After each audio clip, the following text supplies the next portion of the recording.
A minha opinião, A reforma do Congresso se preocupa muito. Bastidores do Poder.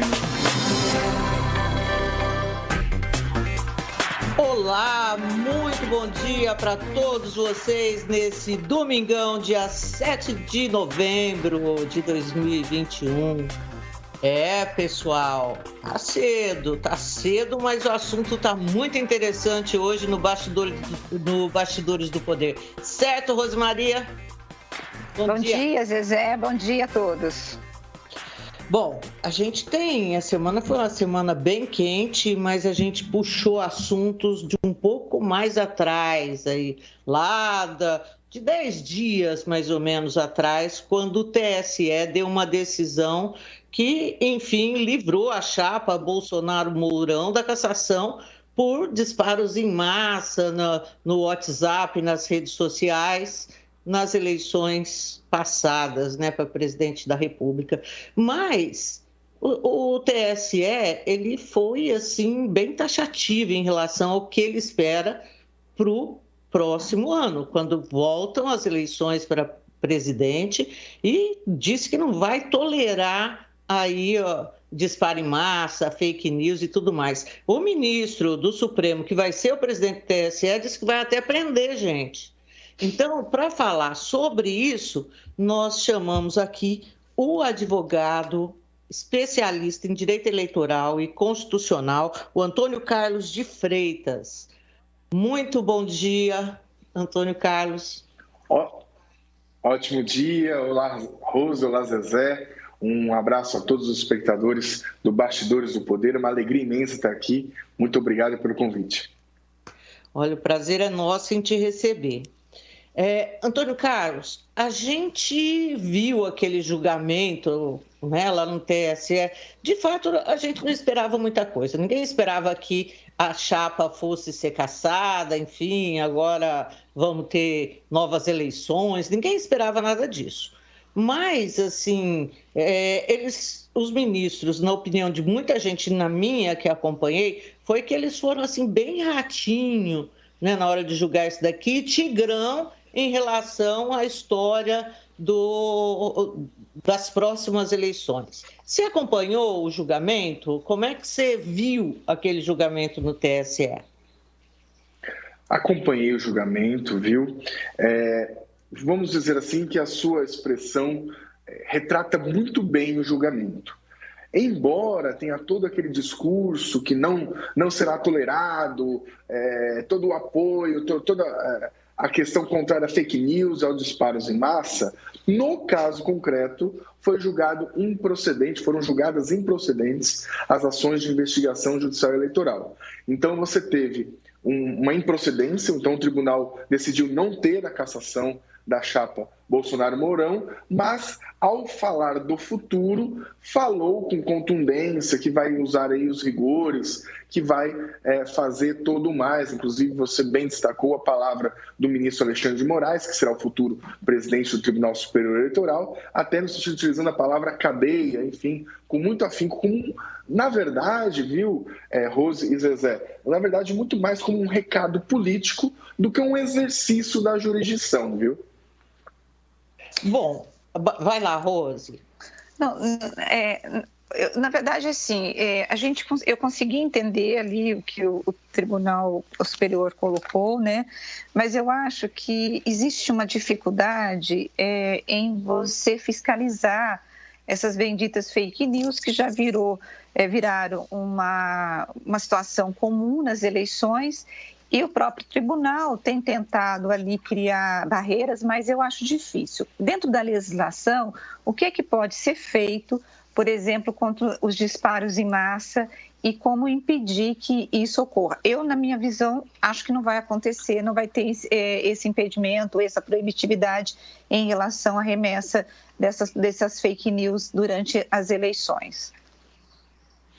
O grande problema, viu, é que como você classifica uma informação de maneira prévia como fake news ou não. Porque tem informações verdadeiras e informações falsas. Você não tem uma etiqueta com uma garantia de que aquela informação é verdadeira ou mentira. Você precisa de uma análise sobre aquela informação. Isso é muito dificultoso de maneira prévia. A legislação eleitoral está diminuindo o alcance dessa questão dos disparos, quem pode contratar, os e-mails, enfim, tem todo um arcabouço de proteção. Mas, como você bem colocou, a fiscalização é muito difícil.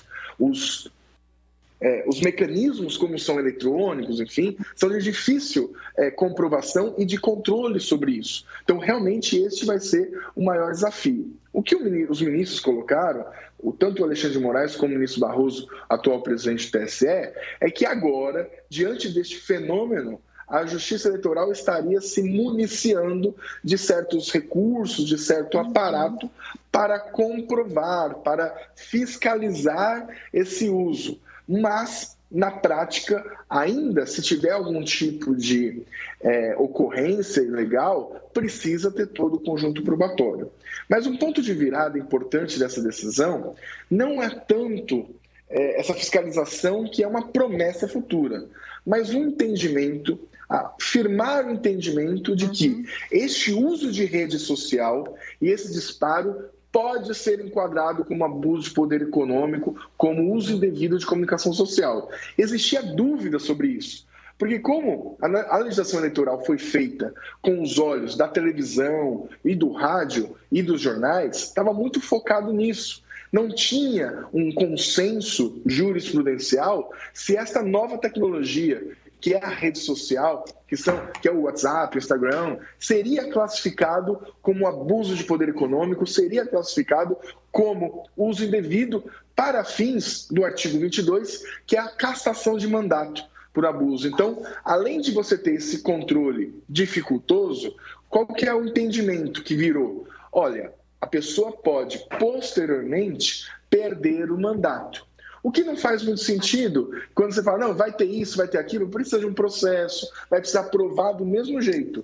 Mas existe um norte jurisprudencial de que, mesmo que as ferramentas de controle no dia a dia da eleição sejam falhas, posteriormente, este abuso de disparos, essa utilização de fake news, poderá ensejar a perda do mandato, a cassação do mandato, e foi esse o recado que a Corte buscou falar. Além dessa fiscalização, posteriormente, eles estão dizendo, não se isso vai se conformar, eles não estão vinculados a essa decisão, mas eles estão dando o recado que, olha, a jurisprudência está no sentido de que isso pode ser enquadrado como abuso. E enquadrando como abuso e com a gravidade, isso enseja perda do mandato. Esse é o principal recado aí jurídico, aí jurisdicional, sobre a questão da fake news, desses disparos em massa, de WhatsApp e de redes sociais. Então, quer dizer, o ponto todo vai ser no sentido de mostrar o abuso econômico dessas práticas. Em relação a se é fake news, não é fake news, é uma coisa que fica mais difícil de se trabalhar. É isso, Antônio Carlos? Exatamente, porque assim, não é porque ele falou uma notícia falsa que isso vai dar um problema específico. Hoje você já tem ferramentas de calúnia, difamação, de direito de resposta. Então, isso você já tem esse arcabouço jurídico. Olha, falou que tal pessoa cometeu tal crime, é mentira, tem direito de resposta, tem o crime de calúnia, já tem esse arcabouço clássico.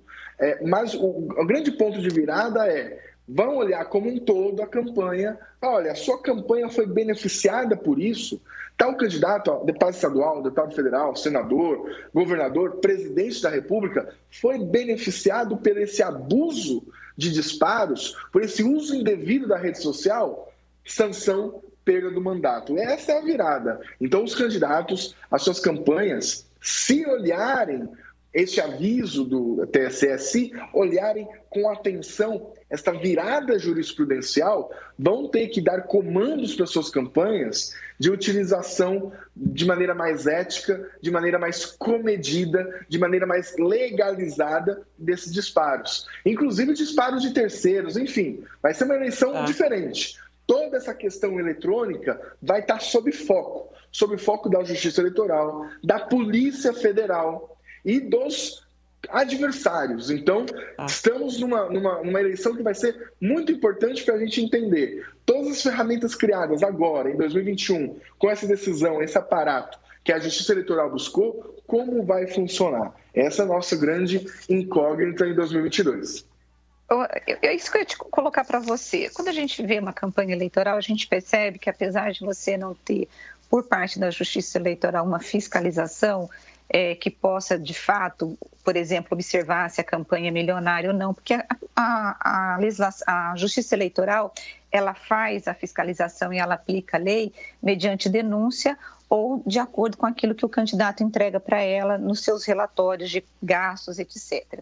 Em relação a essa nova jurisprudência, ou pelo menos essa nova conceituação do abuso de poder econômico, você acha que isso vai acontecer por parte dos adversários políticos? Porque quem acaba fazendo a fiscalização são os adversários de cada candidato mesmo, né? Exatamente isso. Claro que você tem uma atuação muito forte do Ministério Público Eleitoral, mas que também tem todas as questões de recursos, todas as questões de recursos, de funcionários, enfim, que tem suas limitações. Os dois grandes fiscais são os adversários e a população. Acho que é importante, até os meios de comunicação, vamos compartilhar essa responsabilidade de fake news, de abuso, porque tem canais de denúncias do Ministério Público Eleitoral e da Justiça Eleitoral que a população pode utilizar. Então, na prática, de fato, você está corretíssima no sentido de que o maior fiscal é o adversário que pega os seus cabos eleitorais para ficarem atentos, que contrata advogados para ingressarem com as ações, ação de impugnação de mandato eletivo, ou ação de investigação judicial eleitoral, ou representações específicas de propaganda ilegal, irregular, mas a população também pode participar disso e o Ministério Público também com certeza participará, com todas as limitações, mas com um trabalho hercúleo de muitos e muitos promotores e promotoras por todo o país. Deixa eu te perguntar uma coisa, eu já passo para você, Zezé. A gente sabe também que os próprios candidatos, muitas das denúncias, elas surgem das campanhas em que ele mira o outro candidato e ali sai uma denúncia que pode ser inclusive uma fake news. Na tua experiência, você acha que o candidato ele mede esse risco que ele tem entre fazer uma denúncia, mesmo que seja fake news, para poder atingir o candidato e aí ele vai perder votos e ao mesmo tempo ele está medindo esse risco do que pode acontecer na justiça eleitoral. Como que você vê essa mensuração de riscos e de objetivos alcançados para poder aniquilar o adversário? Olha, Rose, você apontou algo que existe realmente nas campanhas. A gente chama isso de guerrilha judicial eleitoral. Então, tem muitos candidatos que entram com ações vazias para, às vezes, conseguir uma decisão favorável ou não e utilizar isso politicamente. Então, você tem uma guerrilha, você tem advogados contratados para isso, você tem pessoas que são pagas para denunciarem o adversário, enfim, existe essa guerrilha e cada vez que a Justiça Eleitoral aumenta a quantidade de regras, aumenta a quantidade de controle, essa guerrilha também aumenta.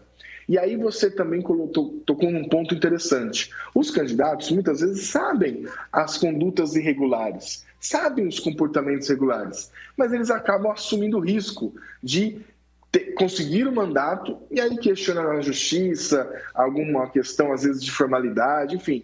Isso existe no ponto de vista do direito eleitoral, isso existe no trato das campanhas eleitorais. O que você tem como antídoto a isso é cada vez mais a Justiça Eleitoral melhorar a sua resposta com rapidez e com qualidade. Mas que existe, e nessa questão de fake news agora, vai ter uma tendência dessa questão de uso de redes sociais, de aumento de representações, de aumento dessa judicialização da campanha, para ir impedindo, enfim, você vai...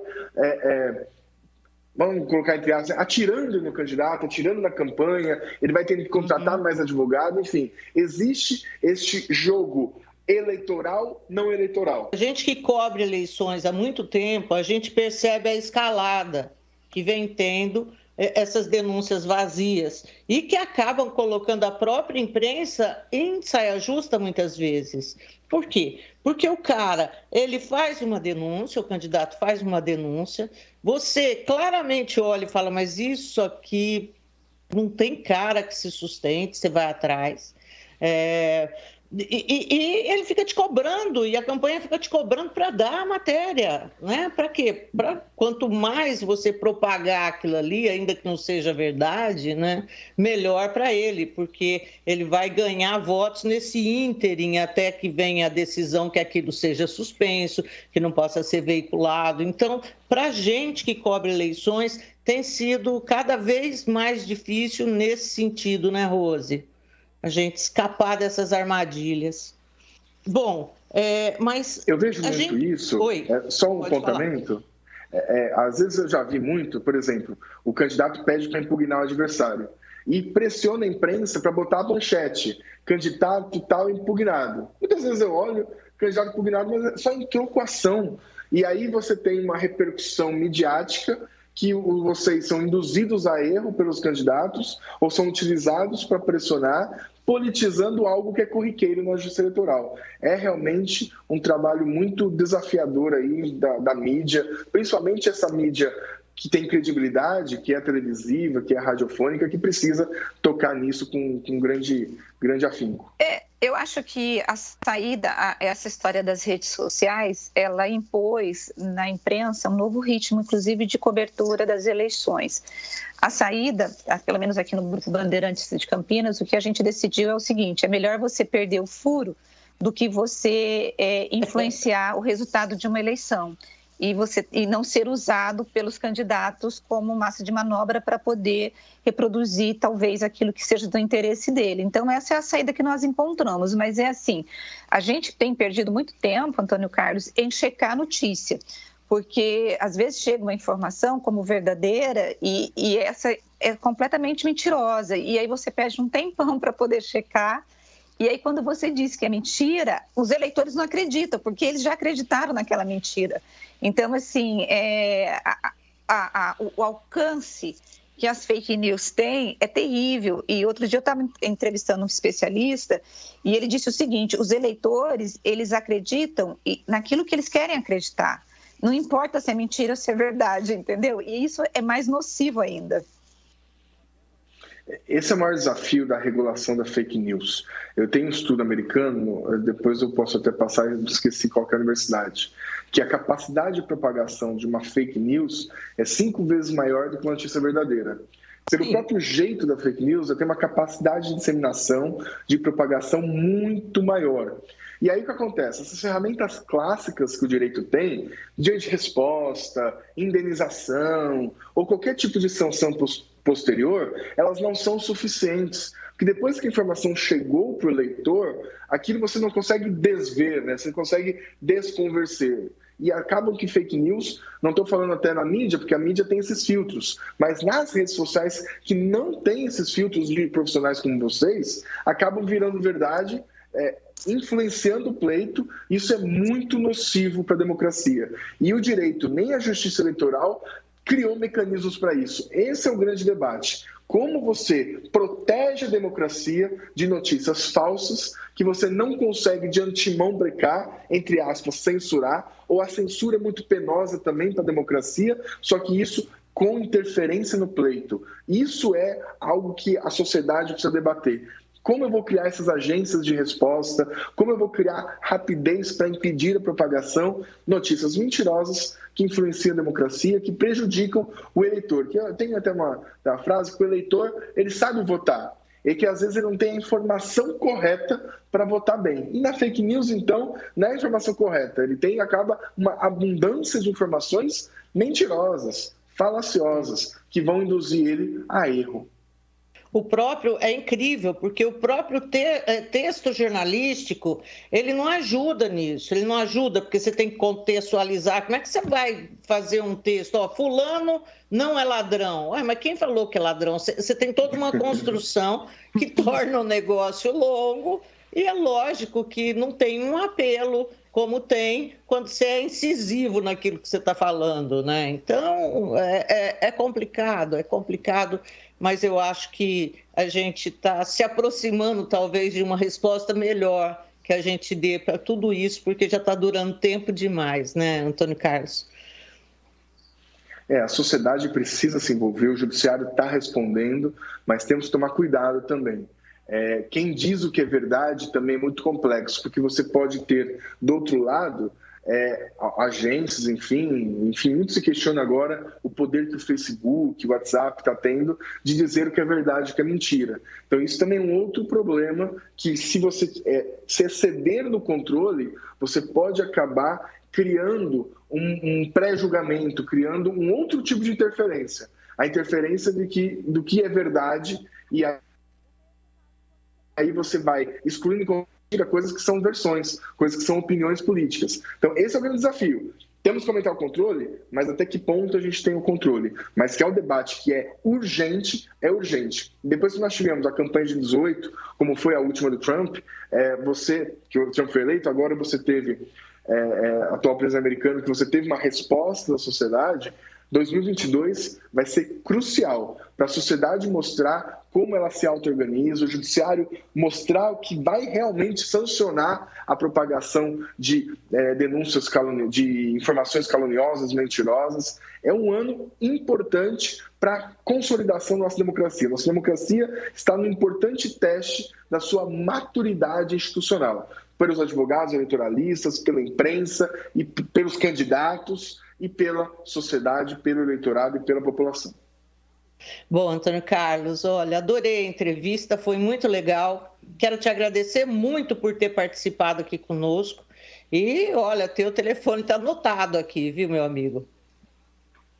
Obrigado pelo carinho, obrigado pelo convite. Estou sempre à disposição de vocês, contem sempre com a gente. E parabéns pelo trabalho na região de Campinas e no Brasil todo, com qualidade de informação, falando para a população sobre o bastidor do poder, aumentando a consciência política, levando a informação de um jeito de qualidade para a população saber decidir melhor, a população saber ter consciência das suas decisões políticas, que todos nós somos responsáveis. Parabéns pelo trabalho. Obrigada, Antônio Carlos. Bom, gente, nós vamos agora para um intervalo, coisa rápida, e voltamos já já, ok? Bastidores do Poder. Bastidores do Poder.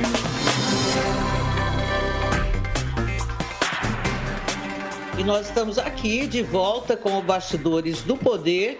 E agora a gente vai receber o pesquisador da Embrapa Agricultura Digital, Jean Paolo Queiroz Pellegrino. Vocês se lembram, no início de outubro nós estivemos com ele aqui falando sobre as expectativas acerca da COP26, que é a conferência da ONU sobre mudanças climáticas, e que durante a semana passada inteira a gente ouviu falar e ficou aí se debatendo sobre as informações que eram trazidas e os compromissos que os países diziam que assumiriam para amenizar as coisas aqui pro lado do planetinha, que está sofrendo muito com gás carbônico, com metano, com um monte de coisa.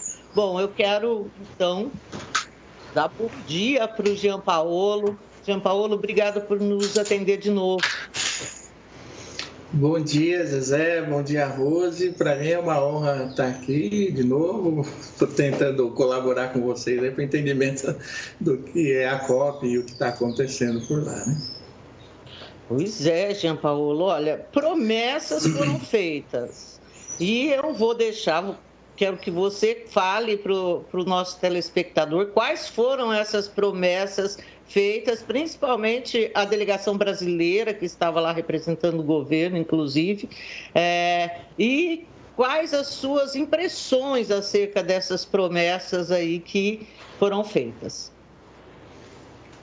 Eu acho que a gente pode destacar, acho que 3 principais vertentes, né, dessas manifestações do governo federal em prol de melhorar os acordos ou de melhorar a ambição do Brasil diante do que se espera do país nessa negociação.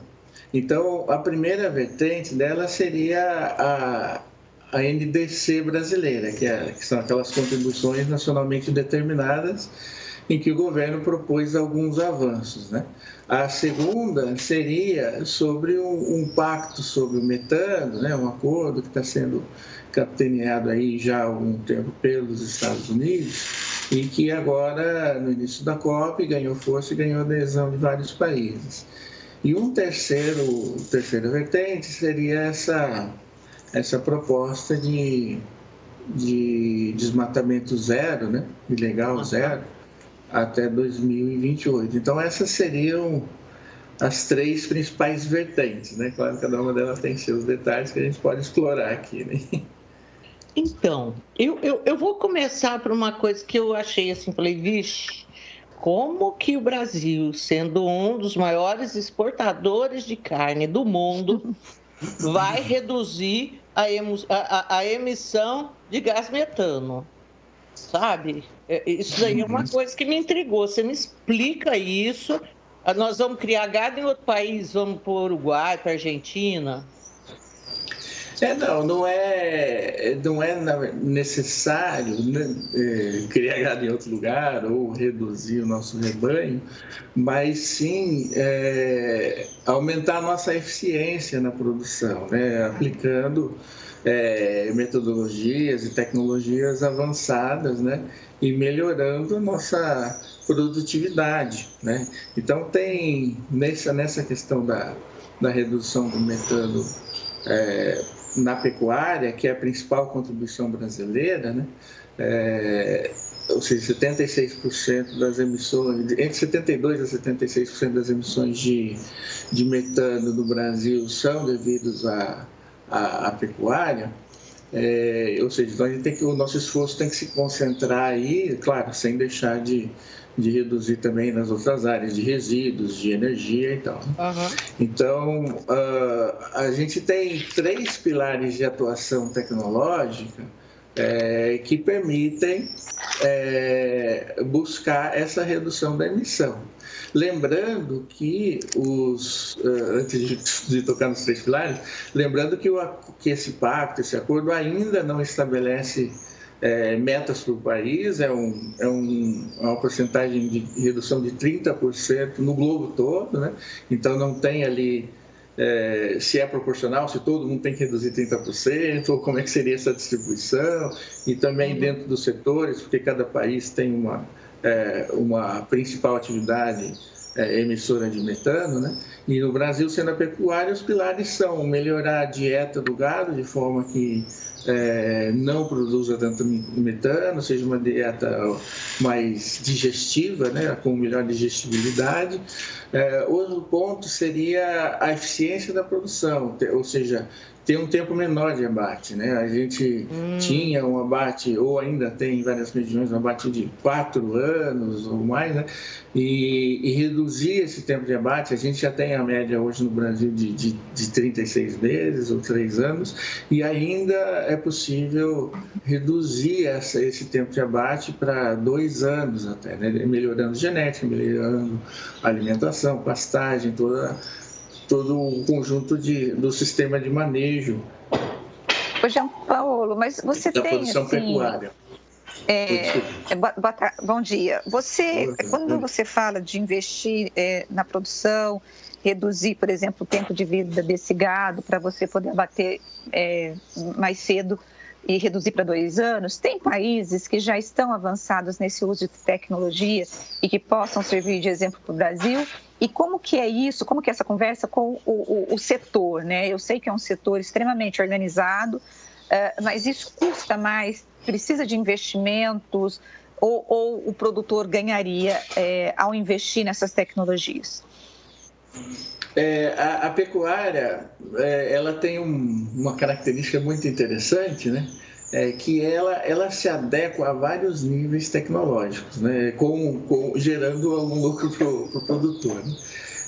Então, havendo capacidade de investimento tecnológico e políticas públicas que disponibilizem recursos para os agricultores, isso pode sim ser vantajoso e mais lucrativo, né? Então, esse investimento em tecnologia, ele traz uma recompensa. O problema não é talvez o custo da tecnologia em si, mas o acesso ao financiamento para adquirir essa tecnologia. Porque uma vez adquirida, uma vez aplicada, a lucratividade também é muito melhor, ou seja, se tecnifica mais o sistema, né?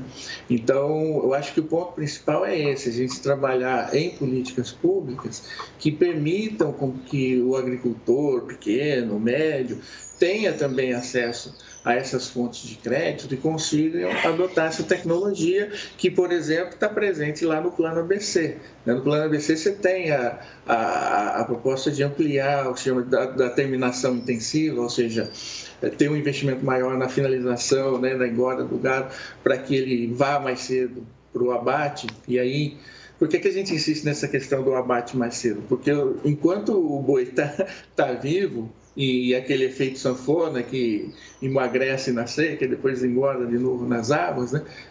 Isso, ao longo desse tempo todo, ele está arrotando, né? Ou seja, tecnicamente a gente fala eructando, né? Mas no popular é arrotando. E liberando metano pelo arroto, né? E só o terceiro pilar, para eu complementar aqueles 3 pilares que eu estava falando, o terceiro pilar é da compensação, ou seja, eu também melhorar as pastagens, eu também melhorar o sistema, aplicar também outra vertente que existe lá no Plano ABC, que é a melhoria da pastagem, a redução da degradação de pastagens, e também o ILPF, o Sistema de Integração Lavoura, Pecuária e Floresta. Essas são formas também de acumular carbono no solo, através de uma pastagem melhor, com mais raízes e que incorpora mais carbono no solo, e também com árvores no sistema que estocam carbono. Então, essas tecnologias dentro da política do ABC, elas ajudam o agricultor a atuar nesses 3 pilares, né? Então, eu acho que essa seria a forma de, obviamente, necessitaremos do incentivo do governo para que essas ações sejam aplicadas, mas que é possível, ainda não foi quantificado, né? A gente não sabe qual é a nossa parcela aí, porque o pacto não conta, né? Bom, mas eu acho que essa conta, eu tenho a impressão que vai ficar com Brasil, Austrália. Não vai ter jeito de fugir disso. No caso da pecuária, sim, né? Mas os países desenvolvidos têm outras fontes de metano. Claro. E também, quer dizer, cada um, por isso que eu disse dos setores, né? Cada país vai ter que, por exemplo, Estados Unidos, acho que eles têm uma emissão muito grande pela extração do xisto, né? E que também emite bastante metano. A gente aqui na extração de petróleo tem um pouco da questão de vazamento na exploração dos poços e tal, mas o grosso da nossa emissão é pecuária. Então, cada país vai ter que adequar, né, as técnicas de redução nos setores e nos processos mais emissores, né, desse gás em específico. Eu acho que agora tem uma outra promessa aí que para mim é complicada também, que é a redução do desmatamento. Grande parte da contribuição do Brasil nesse caos todo é por causa das queimadas, e as queimadas que acontecem muitas vezes porque nego vai lá destruir a floresta para criar mais gado, mas muitas vezes tem a ver com aquela agricultura mais de subsistência, mais familiar, que as pessoas, eu acho que aqui no Centro-Sul, hoje já não fazem tanto mais, inclusive porque os vizinhos eles jogam pedras se você fizer isso. Mas a queimada é uma coisa muito comum, assim, nesses lugares. Como que é possível a gente trabalhar essa questão das queimadas, Jean Paulo? Eu vou juntar aí, além das queimadas, o desmatamento também, sim, né? Porque na verdade, esse pequeno agricultor que você citou aí, no meio da sua fala, eu acho que a contribuição dele para essas emissões, para queimada, ela é muito menor do que a emissão de outras queimadas, de abertura de grandes áreas e de desmatamento mesmo. Eu só quero dizer por que eu falei disso. A gente outro dia entrevistou o Aldo Rebelo, que fez o Código Ambiental nosso, né? Quando ele era florestal. Deputado, Código Florestal, me desculpa. E foi ele que pontuou isso daí quando a gente falava da derrubada de grandes áreas e tudo mais. Ele falou, olha, Tem um discurso aí que é só grandes empresas que vão lá desmatar, mas não é bem isso pela minha experiência enquanto ministro e enquanto relatora aí do código, né? Então, por isso que eu falei isso, tá? Não, perfeito. É porque, na verdade, isso acaba se capilarizando, né, naqueles poceiros, talvez em áreas menores, mas é um processo, eu enxergo isso mais como um processo mesmo, que envolve, obviamente, os dois atores e tal, mas é um processo mais macro, né, de uma escala maior de desmatamento. É nesse sentido que eu quis dizer. Ou extrair desse conjunto aquele pequeno agricultor mesmo, que faz ali a sua roça, ainda aplica fogo e há alternativas para não aplicar fogo nesse caso, né? Mas, assim, eu me preocupo mais, na verdade, com a especulação da terra. Até você falou que aqui no Centro-Sul não dá para fazer a queimada, e mesmo a questão do desmatamento, ou seja, a gente já está numa fase aqui no Centro-Sul do país em que esses sistemas de produção já estão mais estabilizados. Então, agora o investimento possível neles é através da tecnificação, através da intensificação e do aumento da produtividade, né? E nessas regiões, ainda que de fronteira agrícola, e a gente até precisa pensar de parar isso como fronteira, ou seja, no sentido que a gente não precisa de mais área para produzir, a gente pode investir na produtividade, na tecnificação e no uso e recuperação dessas áreas já degradadas, né, e desmatadas. Já existe vários estudos, várias pesquisas demonstrando que a gente não precisa de mais área para alimentar o mundo, né? Por mais que o mundo demande da gente a produção de alimentos. Então, para mim, isso é uma premissa bastante clara. E o desmatamento, só para complementar, né? Que eu acho que um ponto que para mim é muito importante, assim, a gente foca muito no desmatamento com essa desculpa, precisamos produzir alimento para o mundo, né? E por isso nós precisamos desmatar. Isso, como eu já citei, são vários estudos que dizem que isso não é necessário, que nós temos capacidade de mais do que dobrar a nossa produção. Para mim, ainda, o que move muito o desmatamento é a especulação imobiliária, né? Não é a necessidade de terra para produção. Então, eu acho que esse ponto também é importante. Então, tem que controlar essa especulação, é isso? Tem que ter uma legislação mais dura, assim, qual o instrumento que o governo vai usar para poder garantir uma redução desse desmatamento? Então, como nós já tivemos, acho que na nossa conversa anterior eu falei um pouco das NAMAs, né, daquelas ações de mitigação nacionalmente determinadas que foram propostas lá em 2010, logo após a Conferência de Copenhague, né? O que se propôs lá incluía 80% de redução do desmatamento na Amazônia, né, e várias outras ações. E isso foi perseguido pelo governo à época e nós conseguimos uma taxa de desmatamento muito rápida. De 2005, que era o período de referência até 2012, a gente partiu de 10 para 5 milhões de toneladas de emissão do desmatamento. Desculpe, de 10 não, de 19 para 5, ou seja, a gente reduziu em aproximadamente 14. Né? E agora, esse plano que o governo, o Ministério do Meio Ambiente lançou um documento que mostra como ele... Não é um plano detalhado, com metas e prazos, mas ele tem as diretrizes principais de que ele pretende atingir essas metas que ele propôs, tanto na revisão da NDC, que inclui essa questão do desmatamento, quanto aí no metano. E ali, o que eles propõem até 2028, né, anteciparam, de 2030 para 2028, é a mesma taxa de redução do desmatamento. Hoje a gente partir de 10, que a gente está mais ou menos hoje, para chegar no zero. Então, se lá, naquele momento, em 2010, nós diminuímos 14, a gente teria condição de diminuir 10, né, em 7 anos. Mas essa é a proposta. Você acha que o cumprimento dessa meta, ou mesmo reduzir o desmatamento, tem mais a ver com uma questão política ou econômica? Como que você vê essa briga aí entre desmatar ou não desmatar? E uma outra coisa é que quando foi feito, o Brasil fez a promessa lá na COP26, né, da redução, Eu tenho a impressão que quase ninguém acreditou nisso. Talvez pelo desmatamento ter aumentado muito, tal, a credibilidade, de fato, a imagem internacional do Brasil, nós temos acompanhado isso pelos jornais, ela não está muito boa, né? Então, assim, e isso é uma coisa que eu tenho insistido, inclusive teve uma sessão na Câmara dos Deputados na terça-feira, não essa passada, na retrasada, em que foram convidados atores da sociedade para debater o tema do que levar para a COP.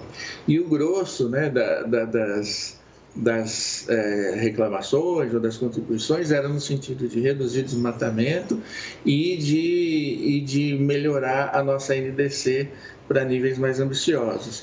Mas eu estando lá, um ponto que eu coloquei foi justamente esse ponto. Não basta nós estabelecermos metas nas NDC sem a gente saber como cumprir, né? Pode ser quase uma fake news do mesmo jeito, né?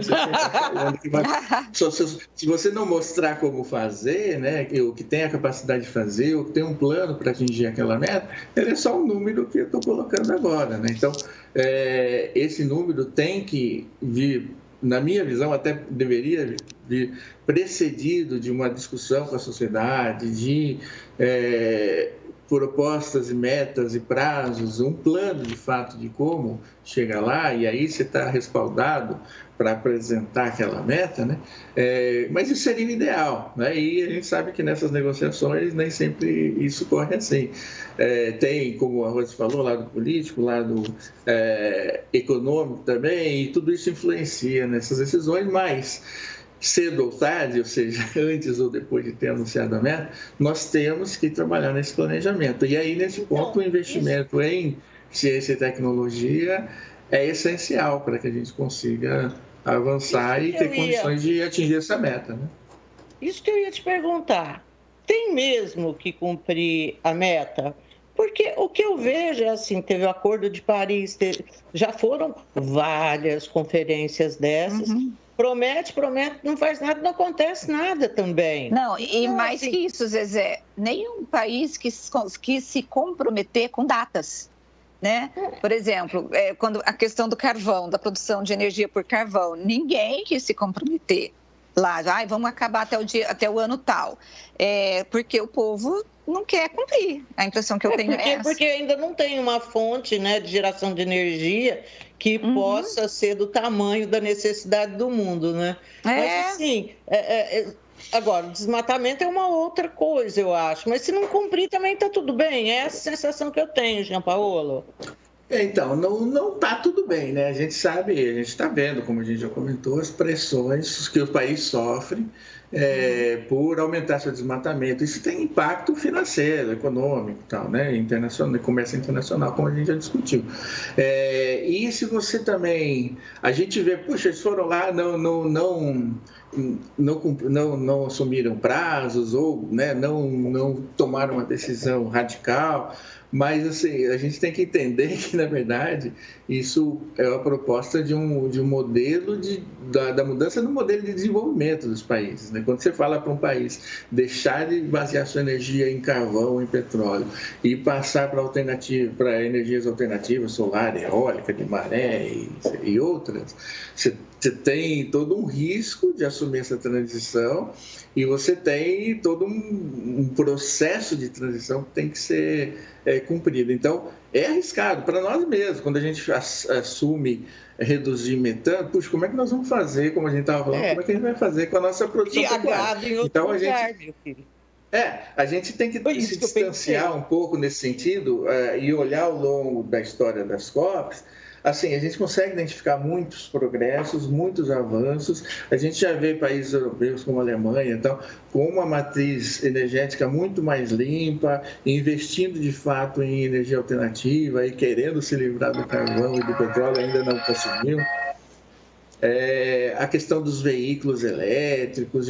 Assim, a gente vê esse movimento, essa pressão atingindo o mundo todo e cada região com suas capacidades alternativas de ir promovendo essa transição. Então, para quem olha ano a ano e fala, puxa, eles foram lá, não decidiram nada, puxa, esse ano de novo, o ano que vem é a mesma coisa. Não é bem assim, né? Se você distancia a longo prazo, há um movimento. Mas claro que essa inércia é grande, porque você tem que mudar todo o mecanismo global de desenvolvimento, né? Então, cada país, obviamente, tem suas dificuldades e restrições, né? Bom, olha, sempre muito legal falar com você. Eu acho que... Eu falo com você, apesar de ver as dificuldades, eu sempre acho que tem solução e que a gente vai chegar lá, sabe, Jean Paulo? Então, por essa esperança, inclusive, quero te agradecer muito, desejar um ótimo domingo para você e muito obrigada por falar conosco novamente.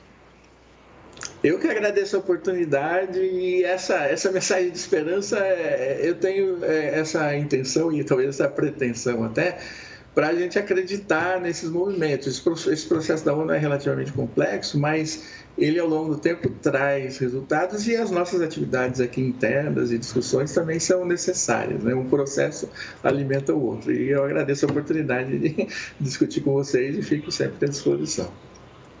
Muito obrigada. Bom, a gente vai de novo para o intervalo e a gente volta para falar, daí um resumão do que rolou durante a semana. Gente, Deltan Dallagnol, na quinta-feira, pediu exoneração do Ministério Público Federal para se dedicar à política, Rose Guglielminetti. Então, vamos que vamos, a gente já volta. Bastidores do Poder. Bastidores do Poder.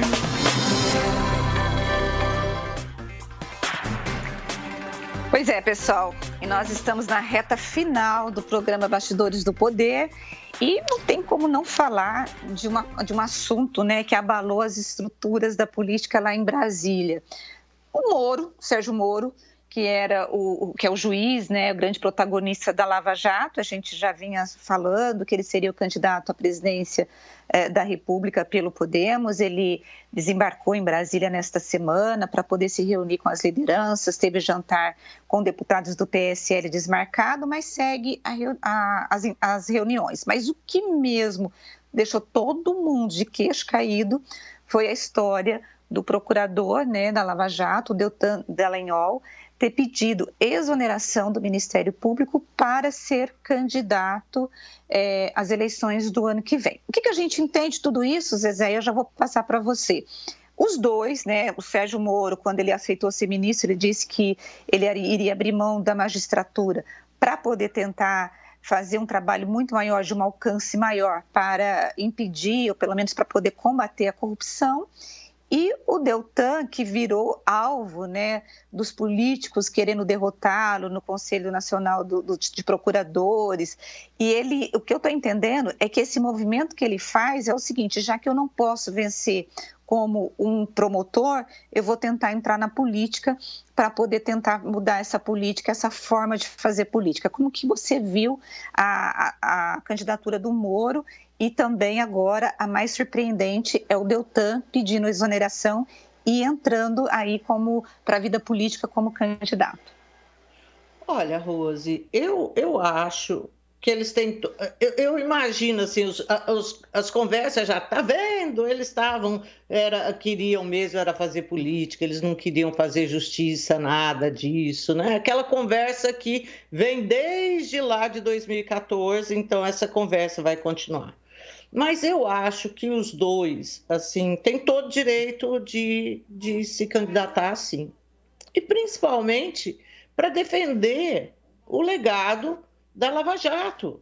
Eu acho que a Lava Jato, assim, teve excessos, né? Esses excessos são pontuados aí por muita gente, são pontuados por ministros do Supremo, ministros nos quais eu não acredito lá tanto, eu acredito mais em outros que não pontuam esses excessos, como, por exemplo, Barroso. Barroso é um cara que eu nunca vi ele dar uma decisão contrária à Lava Jato. Para ele olha e enxerga a operação da forma que deveria ser feita. Então, como eu sou muito mais Barroso do que Gilmar Mendes, aí eu acabo pensando assim também. Então, eu acho que o palco hoje para fazer a defesa vai ser sendo político mesmo, né? O Deltan muito provavelmente vai tentar a Câmara ou o Senado, né? Porque ele tem nome para tentar uma candidatura majoritária. Então, eu acho o Senado, eu acho que é uma opção aí, que seria também uma opção do Moro, embora ele não esteja hoje pensando exatamente nisso, mas sim pensando em presidência da República.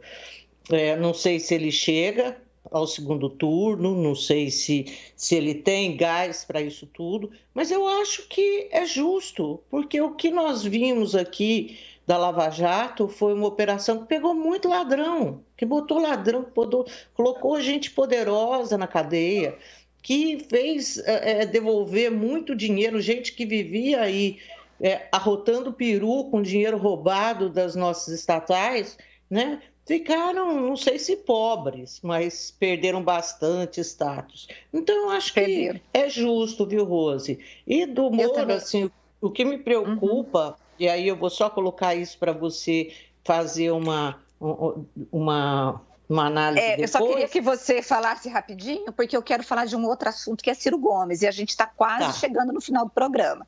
Então, fala bem rapidinho em relação do Moro. ao Moro, assim, eu fico pensando, ele está indo pelo Podemos, e eu penso se ele vai ter palanque nos estados, que é uma coisa extremamente importante para poder aí turbinar a campanha. Então, eu acho que ele isso vai uma outra estar numa história, coisa, né? Enroscada. Mas vamos lá, fala do Ciro. Bom, eu acho, como nós ficamos surpresos aí com a história do Deltan, o Ciro Gomes ficou muito bravo. O Ciro Gomes, que é pré-candidato à presidência da República pelo PDT nas eleições do ano que vem, ficou muito bravo com a bancada do PDT, que foi essencial para a aprovação da PEC dos precatórios, e diante dessa adesão quase que maciça dos deputados em apoio à PEC do Bolsonaro, o Ciro Gomes colocou a pré-candidatura dele em suspense. Eu achei, Zezé, que o recado que ele deu foi certíssimo. Ele disse, não dá para eu poder seguir num partido que não tenha a mesma visão que eu tenho, e a visão dele é de oposição ao Bolsonaro. Acho que foi uma decisão acertada, não sabemos ainda no que vai dar, né, essa decisão. Os deputados que votaram favoráveis à PEC do PDT estão extremamente sendo criticados. E como que você viu o posicionamento do Ciro Gomes? Coerente. Acho que é exatamente isso. Quer dizer, como que você pode pregar uma coisa enquanto candidato e a bancada lá trocando emendas com o presidente da Câmara, votando favoravelmente? Que raio de partido é esse PDT? Né? Que tipo de legislador que tem? Não dá, né? Eu fiquei pensando, Zezé, que poder que vai ter essa trucada, porque ele parece que foi um jogo de truque, né? Ele gritou, foi, né? Que poder vai ter em relação à Câmara, né? Vai ter que votar em segunda discussão, né? Segunda discussão, não, segundo turno, né? Essa proposta, porque é uma PEC, e aí tem alguns deputados que eu já vi dizendo que vão desfazer o que fizeram. Mas não tenho certeza absoluta não, viu, Rose? Mas o Ciro, eu acho que se ele não fizesse isso, ele ia começar a ser chamado de enrolador e tudo mais. Ele fez muito bem, muito mesmo. Eu acho que você precisa se posicionar, né, Zezé? Porque uma coisa que todo mundo reclama é da falta de coerência política, né? Agora, vamos combinar que esse Arthur Lira é um negócio, não, Zezé? Fazia muito tempo que eu não via um presidente que fazia tantas negociações, com tantas promessas e projetos que ele tem colocado em votação que não são saudáveis. Essa questão do precatório desde vai ser um problema para o Brasil? Desde o Cunha, é verdade, verdade. Bom, gente, nós chegamos ao final, passou rapidinho o programa. Eu quero desejar para você um bom almoço, um excelente domingo, uma excelente semana. E no próximo domingo nós estaremos juntas e juntos aqui novamente com o Bastidores do Poder. Zezé, bom dia para você e um excelente domingo para você. Obrigada, Rose, para você também. Beijo, pessoal. Gente, beijo. Tchau, tchau.